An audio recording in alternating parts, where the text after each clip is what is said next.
शरीर में जन्म लेना होता है तो प्रकृति में वर्षा के साथ आता है,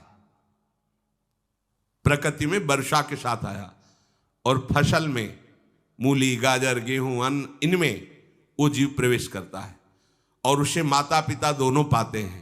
तो सप्तम धातु वीर के रूप में परिणित होता है जीव। वो वीर कण के रूप में माता के उदर में जब प्रवेश करता है तो एक रात्रि में मां का और पिता का, दोनों का वो जो वीर मिलता है, उस रज और वीर के मिलने से एक कलल सा बनता है। 5 रात्रि व्यतीत होने के बाद एक बुदबुदा सा बनता है।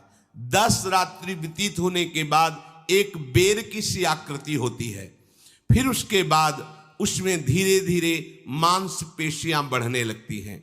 1 महीने में उसके सिर निकल आता है, 2 महीने में हाथ पांव अंगों का विभाग होता है, 3रे महीने में नख, रोम, अस्थि, चर्म, स्त्री पुरुष के चिन्ह प्रकट हो जाते हैं, 4 महीने में मांसादि 7 धातुएं प्रकट हो जाती है, 5वें महीने में चेतना जागृत हो जाती है।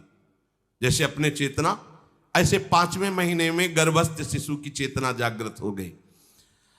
जीव है पर चेतना 5 महीने बाद मां के गर्भ में जागृत।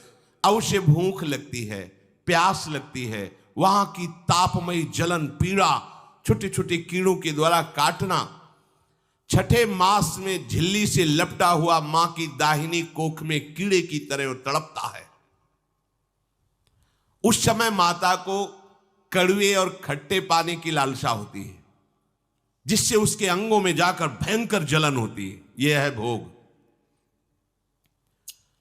वो कृमि कीड़े की तरह तड़पता है।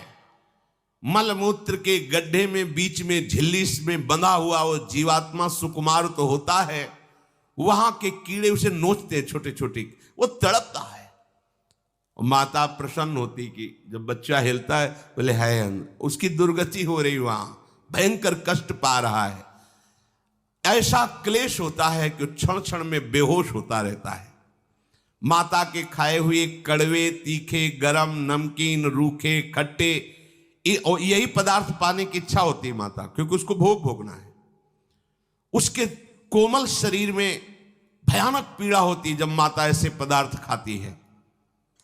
गर्भाशय की झिल्ली में लिपटा हुआ, आंतों और मलमूत्र से घिरा हुआ सिर, पेट की और पीठ और गर्दन, ये कुंडलाकार ऐसे कंकण जैसा, ऐसी आकृति गर्भस्थ शिशु की होती है।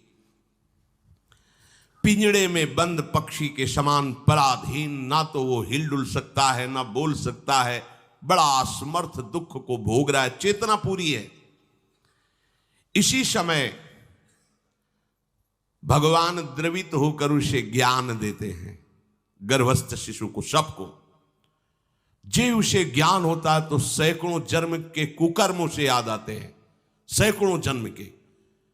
ओहो, ये मेरे कर्म का ही फल, मैंने ऐसे कर्म किए इसलिए दुख भोग रहा हूं, बेचैन हो जाता।